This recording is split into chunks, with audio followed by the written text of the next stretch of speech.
Olá, profissionais da educação. O meu nome é Douglas, sou professor da Rede Municipal de Volta Redonda e sou professor do Estado também, né? Estou há 20 anos já em Volta Redonda, praticamente, e no Estado estou há uns 15 anos, mais ou menos, como professor de História. Claudinha fez o convite, então, para vir aqui fazer uma conversa com vocês, introdutória sobre alguns temas, né? E aí, para a gente poder começar, a gente pensou da gente falar um pouco sobre a questão da ERER, ou da ERER, como vocês preferirem, dentro da legislação educacional. Então, a gente vai fazer uma conversinha, um pouquinho sobre isso, e espero que vocês gostem, que ela possa contribuir com a, o trabalho da pesquisa, com a proposta do curso, né? Controlar a hora aqui para a gente não fazer um vídeo muito longo. Bom, então o primeiro ponto que é mais importante para a gente poder balizar a nossa discussão é se a gente consegue reconhecer as desigualdades que formam o Brasil, né? Então, se a gente consegue reconhecer que o Brasil é um país desigual, é um primeiro ponto para essa conversa. Entender que o Brasil é um país desigual permite com que a gente pare para pensar e tente entender que as origens dessa desigualdade, né? Acho que é o principal ponto, né? Bom, se o Brasil é um país desigual, deve ter uma origem essas desigualdades. E aí, a gente pensar essas origens das desigualdades, a gente vai chegar a perceber que elas não são naturais. Bom, elas não surgiram do nada, né? Elas foram construídas de uma perspectiva sócio-histórica ao longo do tempo. A gente foi vendo essas desigualdades sendo formadas e sendo construídas, né? Bom, e se essas desigualdades, quando a gente olha todas as taxas, todas as pesquisas, a gente vai ver que essas desigualdades vão impactar em diversos campos da vida social. Consequentemente, essa desigualdade também vai impactar as nossas escolas. Então, não há como não perceber as desigualdades dentro das escolas do nosso país, né? Pensando o sistema de educação, que foi um sistema também criado para ser um reprodutor dessas desigualdades. Partindo disso, a gente precisa lembrar que, enquanto entes públicos, enquanto funcionários públicos, né, enquanto pessoas que estão na educação pública, a gente precisa entender que a educação pública ela tem vários aspectos, né? A gente tem aí vários âmbitos para se pensar a educação pública, mas um que é primordial ou que é um dos mais importantes, né, é o compromisso com a diminuição das desigualdades, né? A gente reconhecendo, sabido desses processos, a educação pública precisa ter uma ação muito mais direta para a diminuição das desigualdades. E aí sejam essas desigualdades em todos os campos que forem. Estou falando com profissionais da educação que têm uma vivência mínima nesse processo e que conseguem, provavelmente, reconhecer essas desigualdades no campo onde vocês atuam. Mas a gente precisa entender que o contrário da desigualdade, a igualdade, também não nos atende totalmente.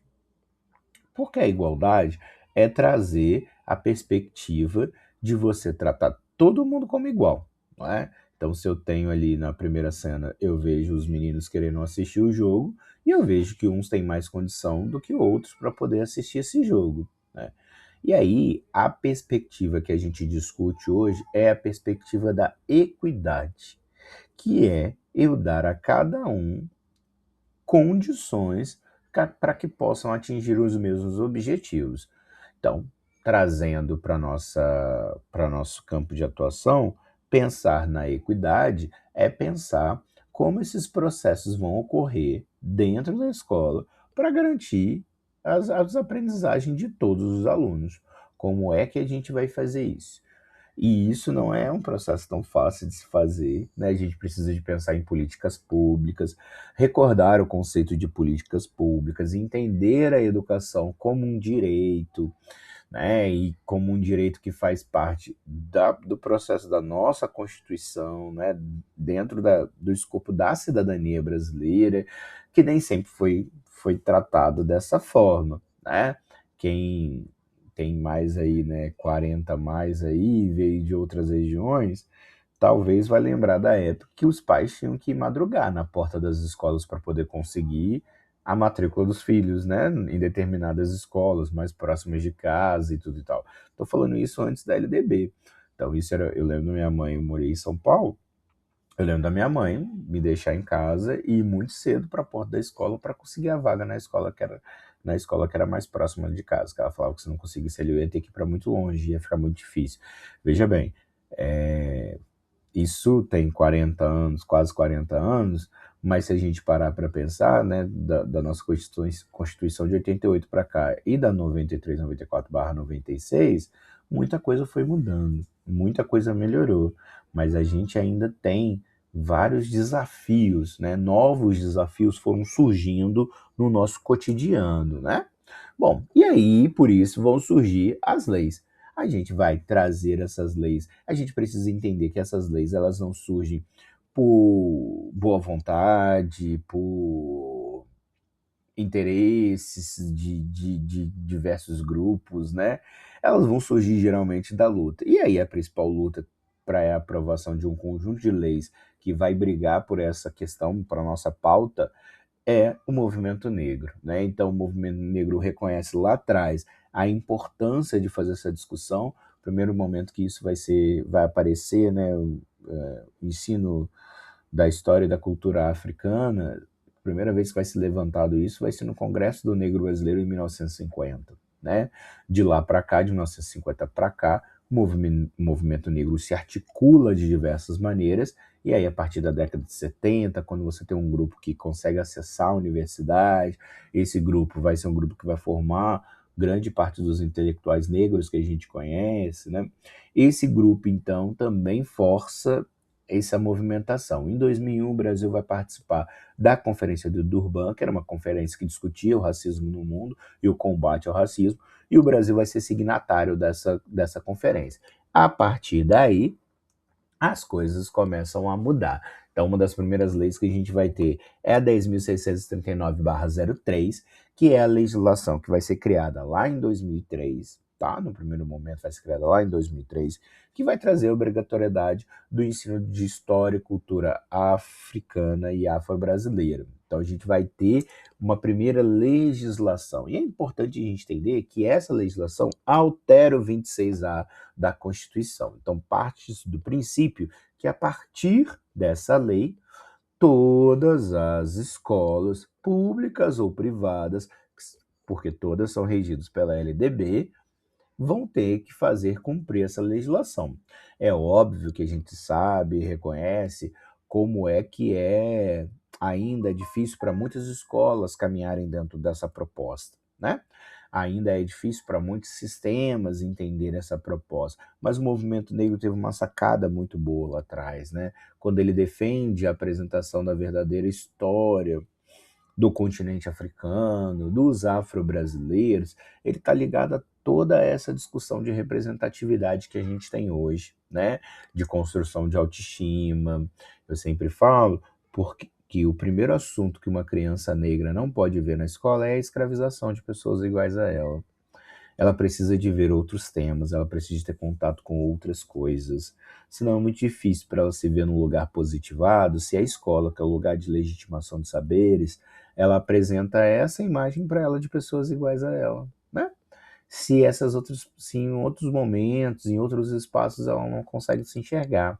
Daí a sacada do movimento negro lá atrás, quando fala de trazer a história e a cultura do continente africano como uma forma para que essas crianças possam se enxergar, né? Que é a discussão que a gente faz até hoje. Mas é importante da gente não cair em estereótipos, né? Então é muito importante a gente tomar cuidado com isso, né?